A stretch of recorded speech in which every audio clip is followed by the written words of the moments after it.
Welcome to the EWI Den. You can join for free at www.curtsipe.com. Today's talk is for all instruments. It is not electric wind instrument specific. Map to mastery. Let's explore what's needed to build you some serious chops. You love to play music. Me too. I've been playing and practicing music for 50 years. Quite often while practicing, my sense of time distorts. I'll glance at the clock and think, how could that have been 2 hours? I love that, and after all these years, I'm still seeing improvement. I don't want you to spend another year frustrated by no evidence of progress. I'm going to reveal 5 secrets almost no one uses to learn music, and later I'll introduce you to my Map to Mastery Essential Scales video course, which incorporates these 5 secrets into a technique building machine. Secret number 1, flow. Michele Csikszentmihalyi, doubt I said that properly, perfectly describes my time-spacing experience in his book Flow. Then he explains you must gain skills to stay engaged in a subject, and to sustain flow, you must constantly adjust the level of challenge to match your level of skill. Take a look at this chart. Anxiety and frustration will rise if the challenge is too complex and beyond your skill level, preventing flow. Boredom will also keep you from reaching flow, a challenge that is too easy below your skill set and does not require much concentration. Flow is only reached when your skill set is sufficiently challenged, strenuous, but doable. Then you achieve peak performance, learning, and enjoyment. The Map to Mastery course is designed to keep you in the sweet spot and promote flow. Secret number 2. Fall in love with practicing. Bill Bentz, my wrestling coach, would tell me, Sipe, you never want to walk onto the mat against someone who loves to train and drill more than you. I've witnessed the wisdom of these words, watching students who enjoy practicing become monster players again and again in my studio. And it appears to be effortless. They fall in love with practicing, so they practice a lot. I've also watched students, young and old, neglect the routines needed to build skills. Eventually, they become disappointed and dissatisfied with their play level. They express boredom or frustration and often stop pursuing music. Practice never became fun. When they auditioned alongside students dedicated to building skills, they proved Coach Bentz was right. How do you fall in love with practicing? Start out by telling yourself you love it. Of course, it can start out as a sarcastic little lie, but keep repeating the phrase every time you think of practicing. Practicing is likely to turn into one of your favorite things to do. Sounds silly? Did you know that golf instructors have dramatically improved sand trap performance after students repeatedly tell themselves that they love being in sand traps? It's worth a try, right? Secret number 3, the map. In one of my saxophone lessons, David Lieben suggested measuring the musical environment to identify the skill set that I truly needed to build. What keys, ranges, tempos, forms, scales are needed to play the music you love? We can think of these musical elements as goals or destinations and turn them into the map to mastery. Practicing is how we explore or travel to these essential destinations. But unfortunately, many start hiking without a map. They work hard blazing a trail, but never end up where they need to be. The result is frustration and maybe feeling untalented or believing music is not for them.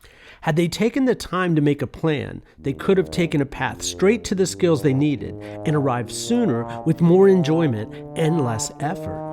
Notice I didn't say without effort. There is always a cost, or the reward would be worth nothing. David's words were wisdom and a powerful way to view music study unfolded to me. Here's a list of essential scales making up roughly 90% of the scales encountered in our culture. Mastering them will bring you success in music theory, improvisation, and composition study. Unless you're already far down the musical road, this is too many scales to add at one time. A novice player playing the entire list in every key could take hours. It would be overwhelming, uncomfortable, and torturous to play scales for that long. There is no chance it would become a routine or habit.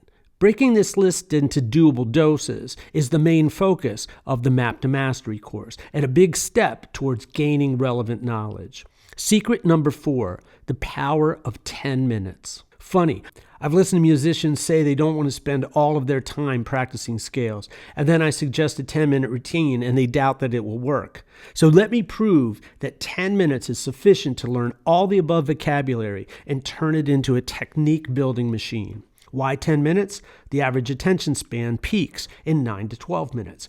It's enough time to get lost in the activity, It's not torturous, and it is a reasonable time investment. You may be thinking it's not possible, but the history of my studio says it is.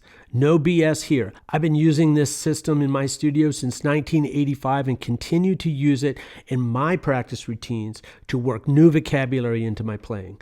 Of course, building professional skill levels will take more than a day, a week, or a few months. But the ultimate goal is to learn the secret to musical health and longevity and use it for a lifetime. Secret number 5, the 5 steps. Break your goals down into doable doses and stop going too fast too soon. Finally, stop reading scales out of books and build them in your mind. Let's use the major scale as an example and explore a typical timeline of a student who practices 5 times per week. And we'll start fictitiously on a calendar January 1st. Step 1, say and play your scales 1 octave up and down, all keys. This takes about 6 minutes. You have 4 minutes remaining. We can use the remaining time to add another scale or review any troublesome scales, and only ever proceed to the next step when comfortable with the skill. So now it's January 7th. Step number 2, play 2 octaves or the range of your instrument. Notice the time stays the same, but the skill is advanced, and it's mid-January. Step 3, quarter notes at a metronome marking of 80. The time for the scale routine is 4 minutes and 40 seconds, giving us over 5 minutes to work on other things. If we increase 10 clicks per week until we reach 160, which is 2 months, mid-March, our scale routine will now be 2 minutes and 20 seconds. Step 4, eighth notes at a metronome marking at 80. Well, that's going to be exactly the same amount of time, but if we increase 5 clicks per week until we reach 160, that's going to be 4 months. So now we're looking at mid-July, and our scale routine now takes 1 minute and 10 seconds. Step 5, 16th notes with a metronome marking of 80. The time remains at 1 minute 10, but if we increase 2 clicks per week until we reach 100, it would take us 10 weeks. That would be mid-December, less than a year since we started the project, and the time would now be 50 seconds, and we'd have over 9 minutes to work on other things. If you always add scales in the remaining time, eventually you will build the entire routine and never stray from the 10-minute limit. As you complete each step, it'll prove that this is achievable. It's a powerful feeling when you see that you can control how accomplished you can become. Have you tried learning scales and building technique before? Did it work? If the answer is no, I can help you. I've detailed every step of this process for every scale in the Map to Mastery Essential Scale video course. You'll love it. It's a vocabulary and technique building machine. Map to Mastery Essential Scales. How to build technique, keep it, and apply it. You can grab it at www.curtsipe.com. That link is in the description. I hope this was helpful to you. Please like and subscribe and hit the little bell if you want to be notified of new videos coming from the EWI Den. Good day.